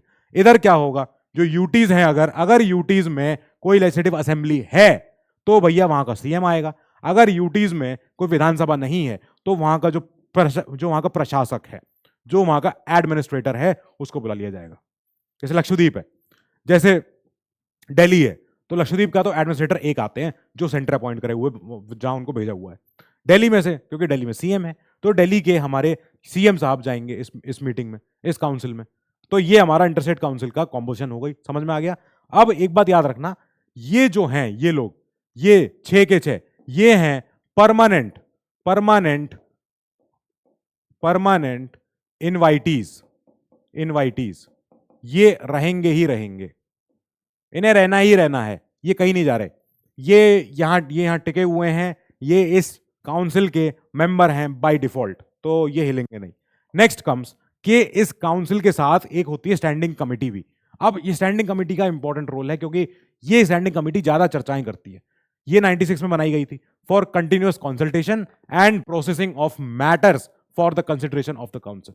अब काउंसिल में आप देख रहे हो कि यहां पे जो लोग हैं ये ऑफिसर तो नहीं है, ये बात समझ में आ गई है। ये सारे हमारे नेता हैं, ये हमारे सारे जितने हैं ये लीडर्स हैं। इन्हें नहीं टेक्निकल डिटेल्स पता है, टेक्निकल डिटेल पता है आपके जैसे लोगों को, टेक्निकल डिटेल आपके जैसे फ्यूचर ऑफिसर्स को पता होगी। तो वो उन्हें अब एडवाइस, इन लोगों को एडवाइस कैसे दे, कौन बताएगा इन्हें कुछ, तो इसके लिए बताएंगे आप जैसे फ्यूचर ऑफिसर्स। अब आपका काम बन गया, आप हो सेक्रेटरी ऑफ फाइनेंस, आप हो सेक्रेटरी ऑफ होम अफेयर्स, तो आपको बोला गया जरा बैठो यार, जरा समझो ये पूरा काउंसिल में ये क्या क्या है, किससे बात करें, कहां, कोई हमें बताए आगे रास्ता क्या करना है। अब क्या होगा कि 1996 में जब स्टैंडिंग कमेटी बना दी गई इस काउंसिल में, अब देख रहे हो कितने लोगों के काउंसिल में एक प्राइम मिनिस्टर, 6 मिनिस्टर और इसके बाद 28 स्टेट्स के सीएम और हमारे 7-8 यूनियन टेरिटरीज में से गवर्नर, एलजी गवर्नर, एडमिनिस्ट्रेटर या उनके 2-3 सीएम जो भी हैं। तो बहुत बड़ा काउंसिल बन रहा है इंटरस्टेट काउंसिल। अब इस काउंसिल की मीटिंग, इतनी सारे लोग आए, इससे बेटर है कि स्टैंडिंग कमेटी बना दो। स्टैंडिंग कमेटी क्या करेगी, स्टैंडिंग कमेटी ये कंटिन्यूअस कंसल्टेशन करती रहती है और प्रोसेस करती रहती है ऐसे मैटर्स को जो काउंसिल के सामने आने चाहिए। अब इस स्टैंडिंग कमेटी के मुखिया है, चेयरमैन है होम मिनिस्टर जी, ठीक है। अब होम मिनिस्टर जी के साथ आप जाओगे ही जाओगे, क्योंकि आप भैया सेक्रेटरी टू होम अफेयर्स हो, आप होम अफेयर्स के, होम मिनिस्ट्री के सबसे बड़े ऑफिसर हो, तो आपको तो बैठना पड़ेगा हर मीटिंग में, और आपको रेडी रहना पड़ेगा कि होम मिनिस्टर जी कुछ भी क्वेश्चन पूछ सकते हैं। पता है क्या हो रहा है अभी यहाँ पर कर्नाटक में, केरला में? अब अगर आपको नहीं पता है तो आपकी बेइज्जती हो जाएगी कि ले काय के ऑफिसर हो आप, आपको पता ही नहीं है। अब इसमें क्या होगा, होम मिनिस्टर जी के साथ बैठेंगे 5 union cabinet ministers assisted by A secretariat called the inter state council secretariat. सही बात है, आपका रोल तो यहां आएगा, आपको तो इन्हीं के साथ बैठना है। 5 यूनियन कैबिनेट मिनिस्टर होंगे और 9 चीफ मिनिस्टर भी होंगे। अब इतने सारे मिनिस्टर हो गए, 28 स्टेट है। अब इन सबके सीएम को बुलाते रहे तो हो गया काम। इससे बढ़िया एक काम करो, स्टैंडिंग कमेटी बना लो, उस काउंसिल में से ही छोटा सा एक सेक्शन और निकाल लो और बोल दो कि होम मिनिस्टर साहब उसको चेयर करेंगे, उस कमेटी को। उस कमेटी में 5 कैबिनेट मिनिस्टर रहेंगे और 9 सीएम रहेंगे, जो काम कर पाएंगे बिकॉज ऑफ यू पीपल। ठीक है, आपका सेक्रेटेरिएट बनाया जाएगा आप जैसे ऑफिसर्स का, और उसको बोलेंगे इंटर स्टेट काउंसिल सेक्रेटेरिएट। इसमें होंगे ऑफिसर्स, इसमें होंगे हमारे सेक्रेटरी, इसमें होंगे सेक्रेटरी, सेक्रेटरी यहां लिख दिया, ठीक है। अब यहां से आपका सिलसिला शुरू। आप अपने बॉसेस को एक्सप्लेन करोगे सिचुएशन, आप बताओगे कि सर प्रॉब्लम आ गई, हो गई प्रॉब्लम, लो देखो प्रॉब्लम देखी, हाँ आप बताओ क्या सोल्यूशन है इसका, कि सर सोल्यूशन इसका 2 दिन में बताता हूँ मैं, ठीक है। फिर आप गए, रात भर बैठे हुए हो, रात भर कंसल्ट कर रहे हो उस स्टेट के डीजीपी से, उस स्टेट के किसी और चीफ सेक्रेटरी से कि भाई क्या इशू चल रहा है, कोई सोल्यूशन दिख रहा है, कोई मान जाएंगे ये लोग, नहीं मान पाएंगे तो बताओ फिर कैसे बताऊं, क्या बताऊं इनको जाके। तो तब आपका काम शुरू हो गया, लग गए आप, आपके गए 2 दिन 3 दिन गए। और ये बात कोई यहीं की नहीं है, ये बात इस सर्विस में हर जगह आप देखना, आपके पास कभी ऐसा नहीं है कि आपका कोई बहुत वर्क लाइफ बैलेंस अच्छा चल रहा है, नहीं, आपका हर घंटा, दिन का हर घंटा आपका जनता के लिए है, आपका पब्लिक इंटरेस्ट में है, जनहित में है। आप कभी भी घर पे आ रहे रात में 12 बजे, सुबह 4 बजे भाग गए, कभी भी ऐसा इशू आ सकता है, आप अपने जिले में हो, एकदम कॉल आ गया कि भाई विजिट होने जा रही है जल्दी पहुंचो, या कोई आपको, या भाई खबर आ गई कि भाई वहां पे दंगा हो गया, वहां लड़ाई हो गई आपस में, चलो जल्दी पहुंचो, या कोई बहुत भयानक एक्सीडेंट हो गया है, कोई बस गिर गई है पुल के ऊपर से, आपको पहुंचना पड़ेगा। लो पहुंच गए, अपने अच्छे खासे सोने आए थे किसी तरीके से रात के 11-12 बजे तक, तुरंत कॉल आ गया 3:30 बजे कोई हाईवे पे से बस जा रही थी, एक्सीडेंट हो गया, गिर गए। अब आपको भागना पड़ेगा वहां पे, सारी सुविधाएं वहां पहुंचवानी पड़ेगी, सारे वहां पे जितने लोग इंजर्ड हैं, जितने लोग परेशान हैं, उनको आपको अस्पताल लेके जाने के लिए पूरा पूरा मैनेजमेंट आपको संभालना पड़ेगा। एक रात में घंटे घंटे में आपको अरेंजमेंट करने पड़ेंगे सारे के सारे। तो भैया ठीक है, ये सेक्रेटेरिएट है। 2011 से it is also functioning as secretariat of the zonal councils. अभी जोनल काउंसिल्स आगे आएंगे। भाई जोनल काउंसिल क्या होते हैं? जोनल मींस डिवीजन, मान लो north south east west zone है ये सारे। तो इन सारे जोनल काउंसिल्स का भी सेक्रेटेरिएट का काम यही सेक्रेटेरिएट संभाल रहा है। बहुत जिम्मेदारियां हैं, मल्टीपल जिम्मेदारियां हैं। जब भी कोई अगर आपसे क्वेश्चन पूछे कि भाई सिविल सर्विसेज में क्यों जाना है, क्या करना है आपको, तो उसका एक ही आंसर है कि इतना जो वैरायटी ऑफ रोल्स का जो एक्सपीरियंस मिलेगा वो किसी और सर्विस में नहीं मिलेगा, वो किसी और नौकरी में नहीं मिलेगा जो सिविल सर्विसेज में मिलता है। कितनी मतलब सेटिस्फैक्शन मिलता है खुद को कि मैं लेदर इंडस्ट्रीज का चेयरमैन भी होके आया हूं, कि मैं किसी म्युनिसिपल कमिश्नर भी होके आया हूं, मैंने इलेक्शन भी करवाया है। सोच रहे हो कितना वाइड वैरिड फील्ड है और कितना ज्यादा आपके पास एक्सपर्टीज है। इसके बाद आपका एनरिचमेंट कितना हुआ है, ये बात। नाउ 263 पे आते हैं। 263 कह रहा है president has established the following councils. अब क्या क्या करवा दिया इन्होंने इस 263 के तहत? काउंसिल इन्होंने बनवाए हैं, हेल्थ के लिए बनवाया है central council of health and family welfare, central council of local government, और 4 regional councils for sales tax for the northern, eastern, western and southern zone. ठीक है, ये बना दिया इन्होंने। अब ये काउंसिल्स को मिलना पड़ेगा at least thrice in a year, मिलना ही मिलना है। तो मतलब क्या होगा, हर हर 3-4 महीने में, 4 महीने के अंदर तो एक बार तो जाना ही चाहिए इनको। तो 4 महीने के अंदर क्या होगा कि हर स्टेट से सीएम साहब जाएंगे, हर यूटी से अगर एडमिनिस्ट्रेटर है तो और सीएम है तो वो जाएंगे। अब यूनियन मिनिस्टर, होम मिनिस्टर आपको बुला रहे हैं, पीएम साहब आपको बुला रहे हैं, इंटर स्टेट काउंसिल मीटिंग होने वाली है, जल्दी पहुंचो चलो। तो उस मीटिंग में आपको जाना ही जाना, 4 महीने में एक बार। वहां आपको साल में 3 बार तो मिलके आपको बैठे बातें करनी है। क्या क्या काउंसिल है ये सारे हैं, हेल्थ के ऊपर, फैमिली वेलफेयर के ऊपर आपको जाना पड़ेगा, लोकल सेल्फ गवर्नमेंट के ऊपर आपको जाना पड़ेगा। अब अगर सीएम साहब जा रहे हैं तो जाहिर बात है कि उनके चीफ सेक्रेटरी जाएंगे ही जाएंगे, आपको पीछे पीछे जाना पड़ेगा, साथ में जाना पड़ेगा। और कई बार ऐसा भी होता है कि मीटिंग का एजेंडा पहले ही तय हो चुका होता है, मीटिंग आप जैसे फ्यूचर ऑफिसर्स आपस में बैठ के सॉल्व कर चुके होते हो। बस बॉसेस जाते हैं, सीनियर जाते हैं, जो हेड ऑफ गवर्नमेंट है वो जाके वहां पे हाथ मिलाते हैं, उस एग्रीमेंट पे साइन करते हैं, उसको डन करके आ जाते हैं। नाउ ये होता था। नाउ इसके बाद आएगा हमारा second, public acts, records and judicial proceedings. ये क्या हुआ सर? तो ऐसा हुआ कि देखो, हमें ये समझ में आ गया कि हर स्टेट अपने अपने कानून बना रहा था। तो अब संविधान ने बोल दिया ऐसा है, जो हर स्टेट का अपना जो जुरिस्डिक्शन है वो अपने स्टेट में ही है, साफ बात, ठीक है, दूसरे स्टेट से मतलब नहीं है। Now acts and records of one state may not be recognised in another state. सही बात है, जो यूपी के कानून है वो यूपी में लगेंगे, जो राजस्थान के कानून है वो राजस्थान में लगेंगे। नाउ अब अगर इससे तो क्या होगा, इससे स्टेट आपस में अड़ जाएंगे, ओए हमारे यहाँ नहीं आना या हमारे से चले जाओ।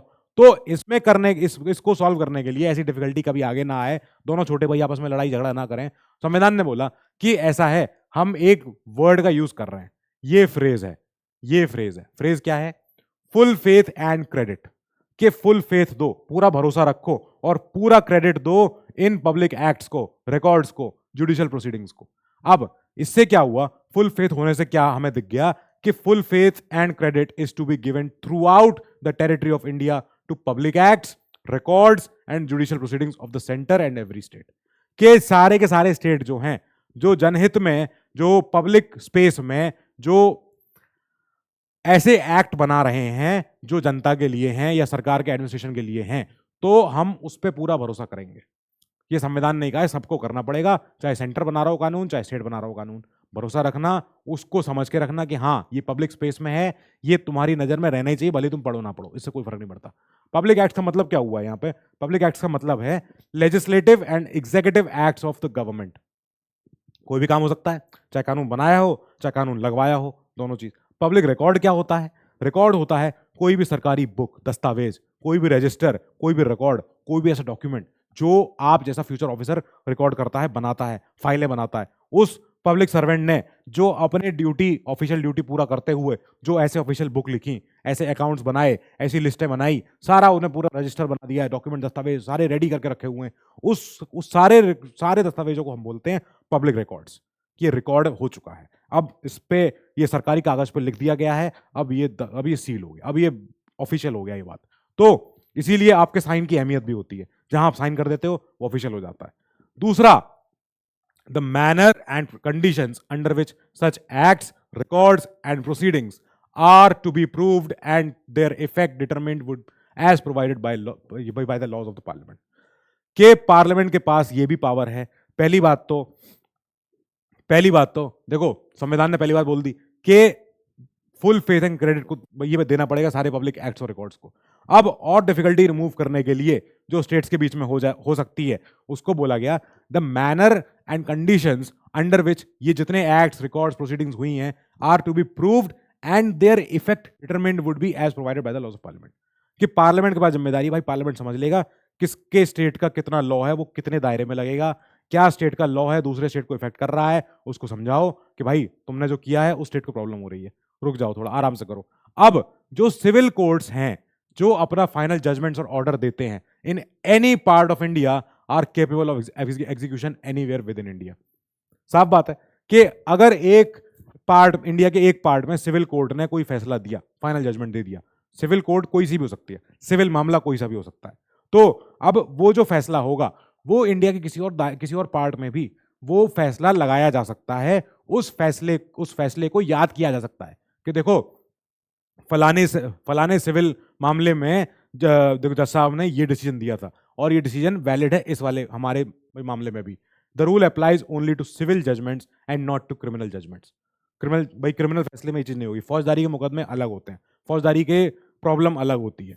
अब इंटरस्टेट ट्रेड और कॉमर्स की बात करेंगे। इंटरस्टेट ट्रेड और कॉमर्स को समझने के लिए एक इशू है, इशू ये है कि बहुत बार बैरियर आ जाता है, ट्रेड बैरियर आ जाते हैं बिटवीन स्टेट्स, और ये कभी भी अच्छे नहीं होते for economic integration of the country, नहीं होते। मान लो एक कोई स्टेट है, वहां पे एक कोई चीज पैदा होती है, एक कोई चीज बनाई जाती है, कोई प्रोडक्ट है, प्रोडक्ट एक्स कुछ भी कह लो उसको। अब दूसरा स्टेट है, तो स्टेट बी में भी सेम तरह का प्रोडक्ट बनाया जा रहा है। अब स्टेट ए का प्रोडक्ट का मार्केट तो अपना स्टेट है ही है, क्योंकि उसके यहाँ तो भाई वहीं बन रहा है, तो वहां बिकेगा ही बिकेगा। अब जो सिमिलर प्रोडक्ट है, अगर स्टेट बी ये वाला प्रोडक्ट यहां आगे बेचना चाहे और स्टेट ए उस पर लगा दे एक हायर टैक्स, तो स्टेट बी का तो काम खत्म हो गया। अब इस सिमिलर प्रोडक्ट का तो मार्केट है ही नहीं, क्योंकि यहां पे जाते ही इसको टैक्स ज्यादा लगाना पड़ जाएगा और ये प्रोडक्ट नहीं बिकेगा, ये प्रोडक्ट बिकेगा खाली। तो इसके लिए क्या होगा कि this product can no longer compete, ये प्रोडक्ट कभी भी इसके सामने टिक नहीं पाएगा इस स्टेट में, क्योंकि यहां पे स्टेट ए ने कोई हायर टैक्स लगाया हुआ है इस प्रोडक्ट के ऊपर।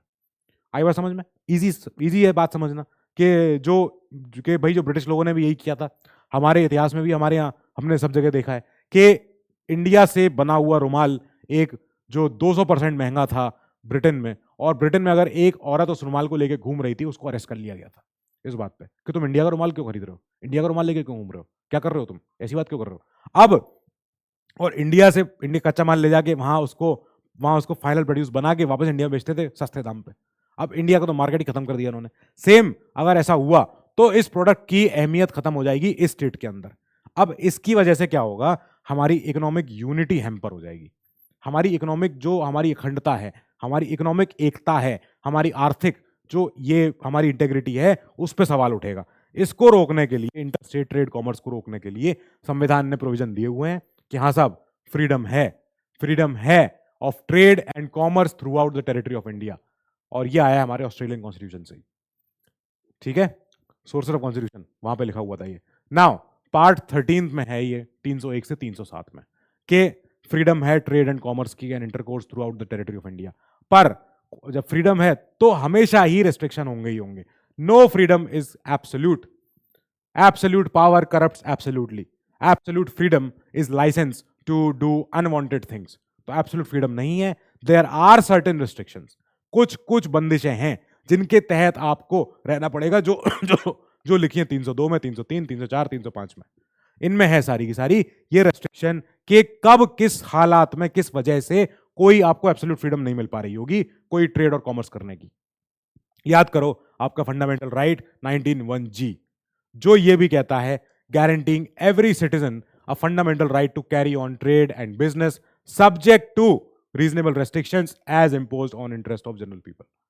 साफ बात है कि अगर आपके पास फंडामेंटल राइट है तो आपके पास थोड़ी सी फंडामेंटल ड्यूटी भी होगी कि आपको जनहित में, जनरल पब्लिक के हित में आपके ऊपर कुछ ना कुछ बंदिशें लगाई जा सकती हैं। अदरवाइज 19(1)(g कहता है कि आपके पास गारंटी है कि आप कोई सा भी पेशा चुन सकते हो to carry on trade and business. करो, आप जो करना है करो। नाउ 301 और आर्टिकल 19(1)(g में फर्क देख लेते हैं। ये इस चैप्टर में नहीं है पर मैं यहां लेके आया हूं ताकि आपके दिमाग में रहे। 301 is for citizens and non citizens. ठीक है, can not approach supreme court under article 32 अगर इसका वायलेशन होता है तो। नॉट सस्पेंडेड ड्यूरिंग इमरजेंसी, ठीक बात है। Can be invoked where there is restriction to trade and movement of goods, ये वहां पे इसका यूज हो सकता है जब भी कभी कहीं रेस्ट्रिक्शन हो रहा है, जब भी कहीं बंदिशें लगाई जा रही हैं। अगर एक स्टेट का माल दूसरे स्टेट में जा रहा है और दूसरे स्टेट की पुलिस ने रोक लिया और बोल दिया जाओ यहां से वापस लौट जाओ, तब इसका यूज हम कर सकते हैं 301 का। इधर 19(1)(g को देखो, एप्लीकेबल ओनली फॉर सिटीजन्स, सिर्फ नागरिकों के लिए है। क्या ये अगर इसका वायलेशन हुआ पहुंच जाओ सुप्रीम कोर्ट सीधे के सीधे कि साहब मेरा वायलेशन हो गया, मेरे आर्टिकल भाई फंडामेंटल राइट का वायलेशन हो रहा है, जाओ चलो। तो आर्टिकल 32 के तहत W वाला जुरिस्डिक्शन, मैं नाम नहीं लूंगा आप बताओगे, can be suspended during emergency, suspend हो सकता है, हो जाएगा।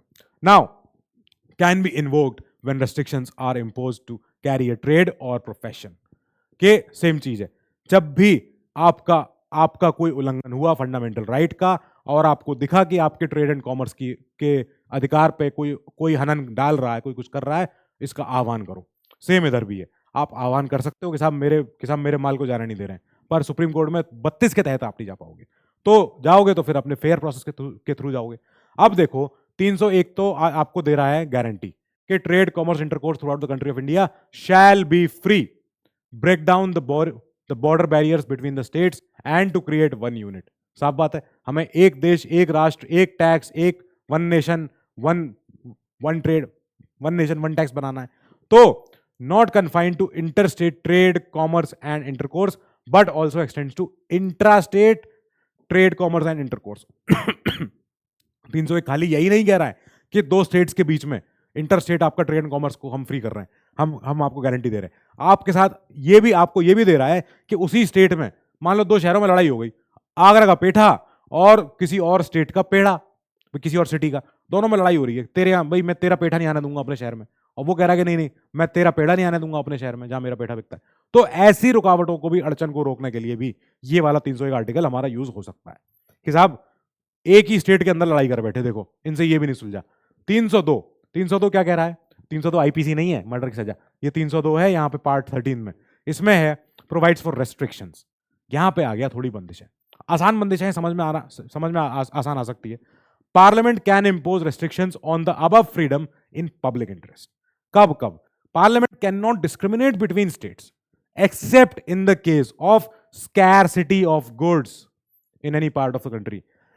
अगर ऐसा हो गया कि भाई बहुत कम है कोई सामान, चीनी या कोई चावल, आलू, इस समय टमाटर, अब टमाटरों का सिचुएशन है, तो इस समय पे हम ये बोल सकते हैं कि पार्लियामेंट के पास यहां पावर है कि वो क्या कर सकती है कि वो टमाटरों को ऐसे नहीं जाने दे कि साहब टमाटर निकले हैं राजस्थान से और जा रहे हैं केरला, नहीं, दिक्कत हो जाएगी, रास्ते भर में टमाटर खराब हो जाएंगे। इस समय टमाटरों की किल्लत है, स्कैरसिटी है, अभी इस समय किल्लत बोलते हैं इसको हिंदी में। तो अगर ऐसी कोई किल्लत है जिसकी वजह से कि भैया अगर हम ये ट्रेड करते रहे तो और ज्यादा भुखमरी हो जाएगी, और ज्यादा स्कैरसिटी हो जाएगी। एक समय था प्याज बहुत महंगा हो गया था, तब हमने प्याज का एक्सपोर्ट बंद कर दिया था कि भाई मत करो, समय समय अपने देश के लोगों को पहले प्याज बंटवा लो, नहीं तो प्रॉब्लम होगी। अगर इस समय टमाटरों पर, क्योंकि टमाटर ऐसी ऐसी ऐसी सब्जी है, ऐसा फल है, अब सब्जी है फल है, उस पर भी क्वेश्चन होता रहता है, तो ये एक ऐसा है जिसकी शेल्फ लाइफ कम होती है, ये जल्दी सड़ जाता है। अब पानी से भरा हुआ फ्रूट है, अब इसमें क्या होगा कि इतना अगर जल्दी सड़ रहा होगा तो मतलब इसकी शेल्फ लाइफ कम है, ये ज्यादा दूर ट्रैवल नहीं कर सकता है ट्रक में, तो जाते जाते सड़ जाएगा, जाते जाते पिचक जाएगा, गीला बिल्कुल गल जाएगा। तो क्या होगा कि पार्लियामेंट कह सकती है कि नहीं, एक काम करो, यूपी से आगे आप खाली एमपी जा सकते हो, उसके आगे मत जाना, क्योंकि अगर आगे तक जाओगे तब तक टमाटर बेकार हो जाएगा, इससे बढ़िया वो बटने दो, बिकने दो, तब तक लोगों को पहुंचने तो लगे, मिले तो सही। अब स्कैरसिटी अगर गुड्स हम देखेंगे कि हाँ साहब किल्लत हो रही है, स्कैरसिटी है, तब पार्लियामेंट डिस्क्रिमिनेट कर सकता है बिटवीन स्टेट्स। तब पार्लियामेंट कह सकता है कि हाँ ठीक है आगे मत जाना, तो आगे वाले को हम किसी और से देख लेंगे, आगे उसी आसपास के स्टेट से, पर तुम जाओगे तो तुम सड़ा ही दोगे रास्ते में, सारा मत करना। अब ये समझ में आया। 303 स्टेट लेजिस्लेचर्स, जो स्टेट्स की विधानसभाएं होती हैं, can impose restrictions with in that state in public interest, कि हाँ साहब हमें पता है कि साहब इस ट्रेड की वजह से कुछ जनहित में प्रॉब्लम हो रही है, अगर ऐसा बिल लाना है, ये previous sanction of president is required. अगर ये वाला आपको कोई कदम उठाना है, ये वाला कदम, तो राष्ट्रपति की पहले मंजूरी लेके आओ, उसके पहले नहीं। States can not discriminate between states, ऐसा नहीं कि यूपी की दोस्ती है बिहार से तो ठीक है, पर यूपी की दोस्ती नहीं है एमपी से तो नहीं सुनेंगे बात, ये नहीं होना चाहिए। सारे स्टेट आपके लिए बराबर होने चाहिए, आप सब छोटे भाई बराबर ही हो, एक लेवल पे हो। नाउ 304 कह रहा है states can impose any tax on goods imported from another state और UT if similar goods are manufactured in that state. सही बात है, कर सकते हैं, क्योंकि स्टेट्स को अपने लोगों का ध्यान देना है ना। अगर अपने लोगों के मार्केट में और स्टेट्स के मार्केट आ जाते, और स्टेट्स के प्रोडक्ट आ जाते हैं, तो अपने लोगों का मार्केट फीका पड़ जाएगा, कम हो जाएगा। तो उन लोगों को प्रोटेक्ट करने के लिए अगर सेम तरीके से अगर ऐसा होता है, अगर कोई गन्ने की खेती है तो गन्ने की खेती यूपी में भी है, गन्ने की खेती भाई कर्नाटका में भी है। अब ऐसे में क्या होगा, अगर कर्नाटक का गन्ना यहाँ पे आएगा तो उस पर स्टेट सरकार थोड़ा यूपी सरकार थोड़ा टैक्स लगा सकती है। अब नारियल है, नारियल यूपी में होगा ही नहीं, कहाँ से होगा, हमारे नारियल पेड़ है ही नहीं। तो अब जब नारियल यहाँ आएगा यूपी में, तब स्टेट सरकार उस पर या तो टैक्स लगाए ना लगाए, उसकी मर्जी है। और ज्यादा केस में नहीं लगाई जाती, क्योंकि भाई हमारे यहाँ नारियल है ही नहीं, हमें नारियल चाहिए, हमें यहाँ पे लोगों को नारियल देना है। कई पेशेंट होते हैं जिनको नारियल पानी पीना पड़ता है, उनके लिए जरूरी होता है। और 305 को देखो, द फ्रीडम जो 301 में मिली हुई है is subjected to nationalisation laws.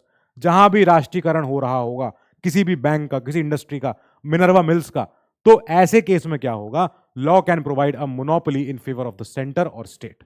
साफ बात है कि भाई क्या करें, जब हमें नेशनलाइज करना ही है, हमें उस इंडस्ट्री को, उस कंपनी को, उस फैक्ट्री को, उस मैन्युफैक्चरिंग यूनिट को अगर अगर राष्ट्रीयकरण कर लें, जितने देश में पेपर मिल हैं, इतनी सारी पेपर मिल है, क्वांटम पेपर मिल है, या कोई इनकी कोई बिरला की कोई पेपर मिल है, इन सारी आईटीसी की पेपर मिल है, तो इन सारी मिल्स को सरकार बोले नहीं, आज से सारी पेपर मिल जो है सरकार की, सारे के सारे प्राइवेट सारी पेपर मिल बंद करो, क्योंकि तुम लोगों ने बहुत पानी वेस्ट किया है, तुम लोगों ने बहुत पेड़ काटे हैं, अब सरकार देखेगी इसको।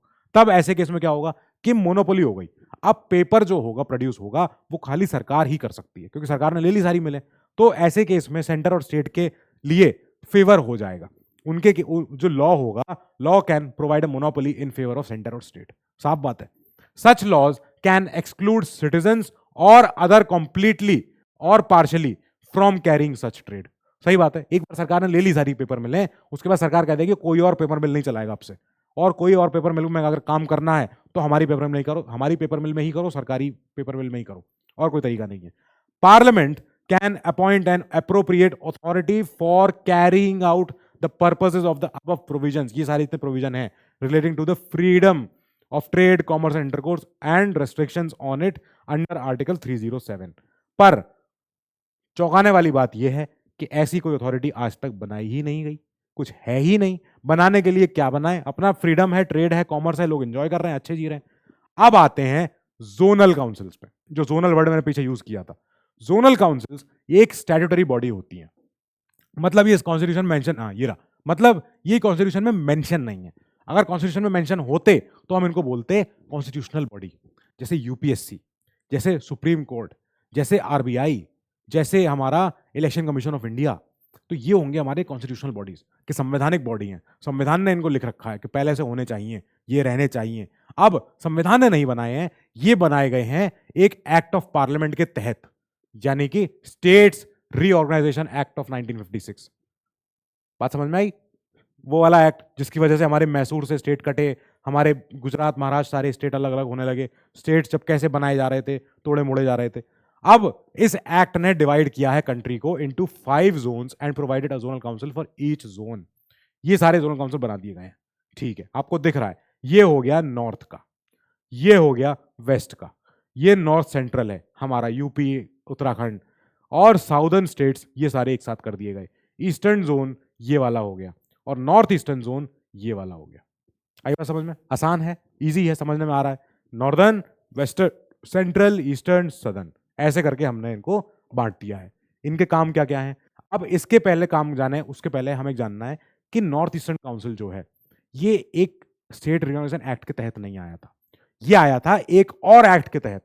जितने सारे हमारे ये जो आप इधर देख रहे हो 1 2 3 4 5, ये पांचों आए हैं एक एक्ट से, जो है जिसका नाम है ये। अब जो नॉर्थ ईस्टर्न है सबसे इधर का, उसके लिए एक सेपरेट एक्ट बनाया गया था, north eastern council act of 1971। इसको बाद में डील किया गया, क्योंकि याद है 71 में कितना एक तो घमासान हो रखा था।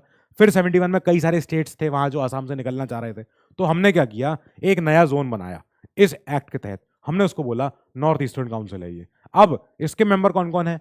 असम, मणिपुर, मिजोरम, अरुणाचल प्रदेश, नागालैंड, मेघालय, त्रिपुरा एंड सिक्किम। सारे के सारे हमारे ईस्टर्न स्टेट्स, हमारे 7 सिस्टर्स और सिक्किम, सब लोग हैं इसमें। अब इसकी वजह से क्या हुआ, अब काम तो सेम ही है। काम क्या क्या है? Similar to those of the zonal councils but with few additions. Addition क्या क्या होगा इनमें? ये हो गया, it has to formulate a unified and coordinated regional plan covering matters of common importance. अब ये जो पूरे का एक काउंसिल है, काउंसिल माने क्या है, लोग ही तो हैं उस काउंसिल में, बड़े बड़े ऑफिसर्स हैं, बड़े बड़े उसमें मिनिस्टर्स हैं।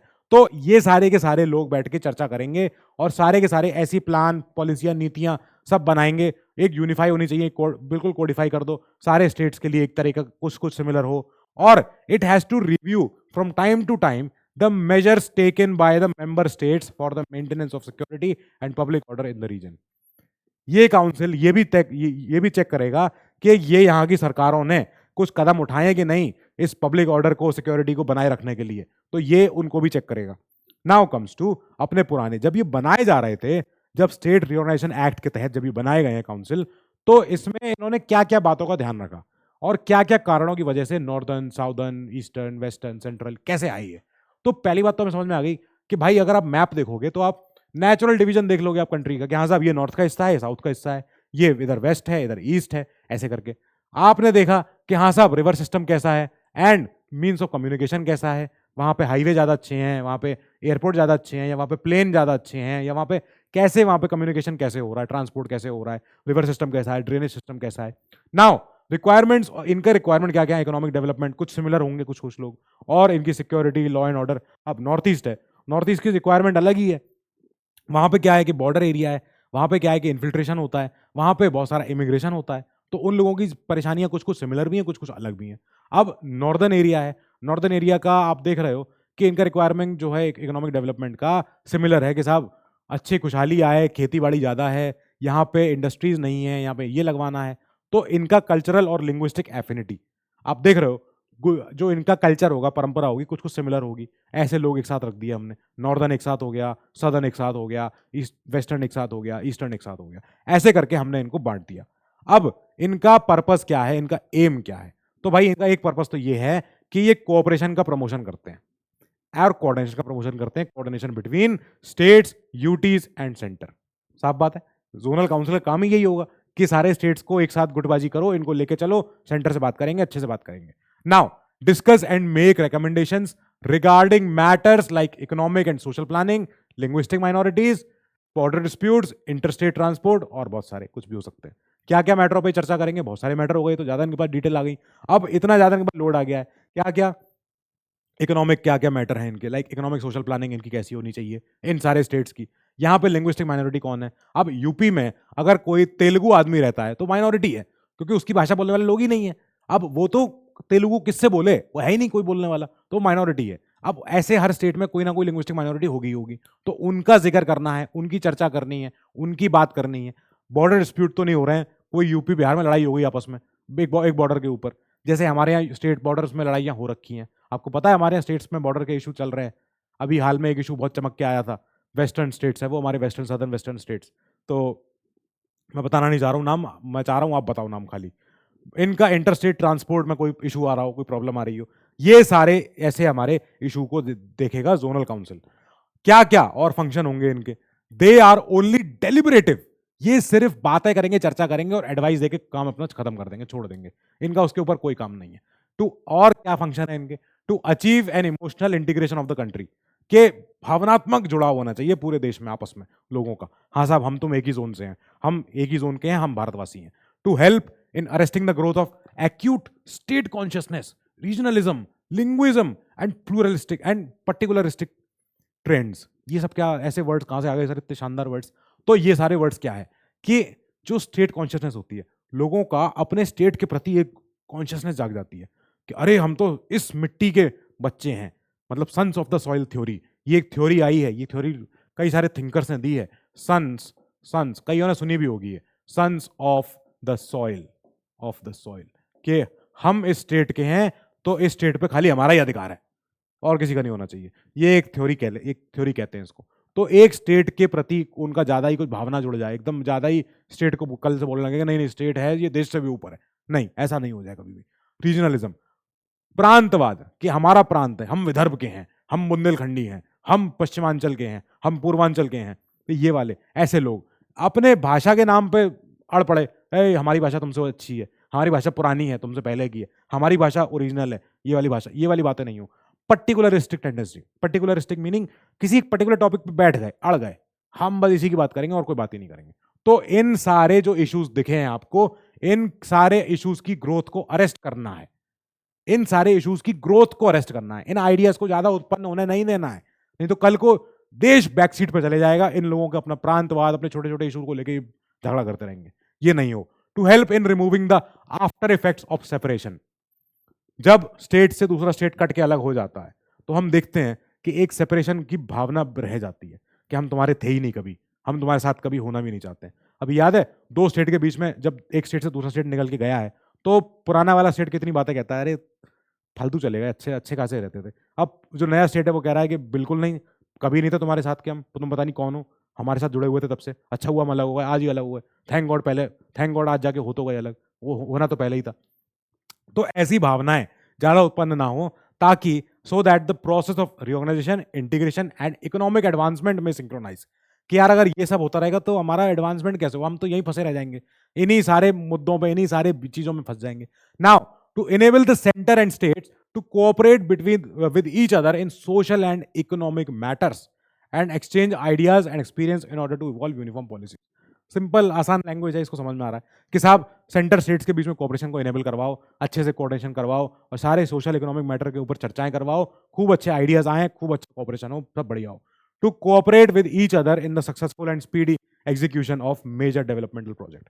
कि हाँ साहब अब अगर कोई नॉर्थ ईस्ट में कोई एक रोड जानी है, मान लो म्यांमार, कि भाई म्यांमार तक हाईवे जाना है, तो सिक्किम से होता हुआ वो पूरा गैंगटॉक क्रॉस करके, ईटानगर क्रॉस करके, पूरा अपना मेघालय, कोहिमा, नागालैंड पूरा क्रॉस करता हुआ आगे जाएगा।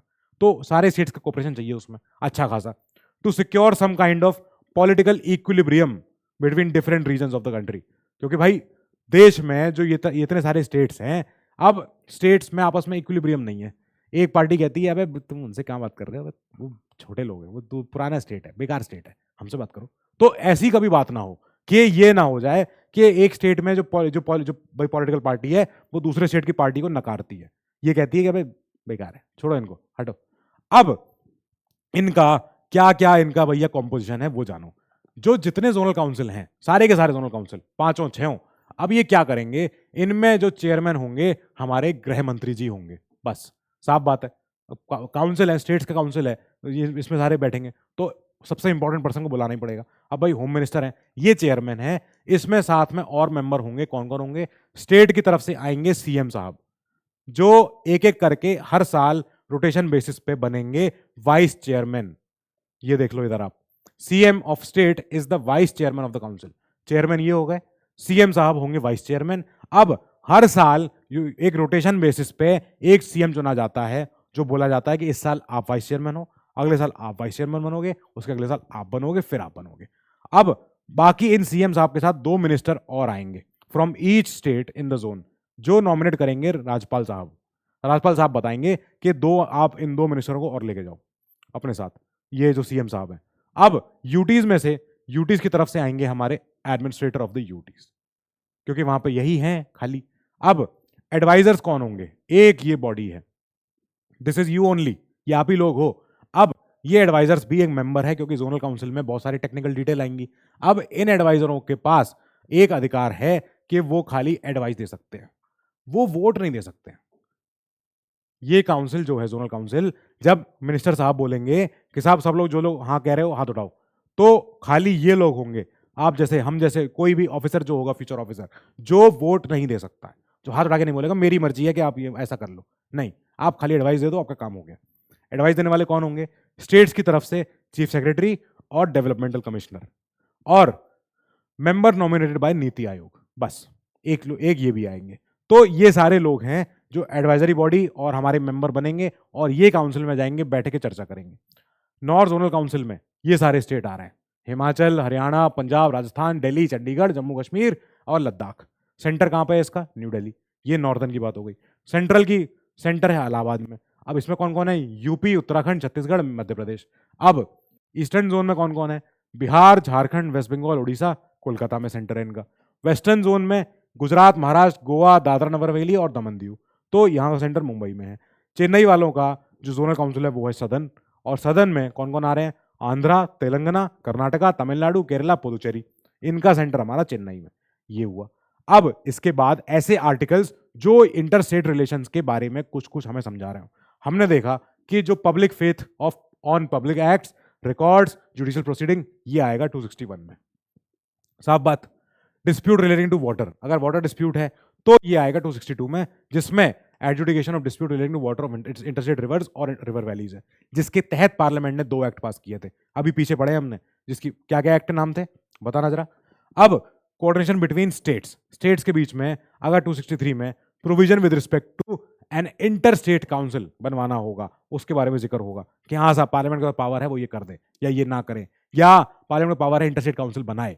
अब 301 पे वही हमारा freedom of trade, commerce and intercourse, ये आ गया 301 में। अब 302 से लेके यहां पे आएगा हमारे restrictions, power of parliament to impose restrictions on trade, commerce and intercourse, by restrictions on the legislative powers of the union and of the states with regard to trade and commerce, के भाई union power क्या क्या है और state की power क्या क्या है।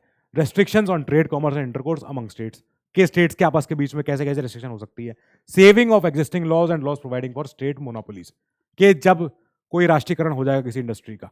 Power of certain states in part B of the first schedule, ये खत्म हो चुका है जब part B of first schedule to impose restrictions on trade and commerce, गया हो गया इसका काम। 307 में जो एक अथॉरिटी बनानी थी जो अभी तक बनी ही नहीं है, हम ये सारे अभी पढ़ के चुके हैं। नाउ यहां पे हमारा चैप्टर खत्म हो रहा है।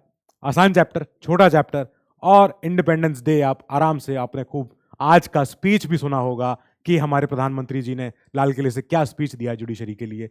आप ध्यान से पढ़िएगा, नोट्स बनाइएगा और चेरिश कीजिएगा इस देश की आजादी को। Till then, I will see you next time. Keep studying, stay safe, stay healthy, good luck.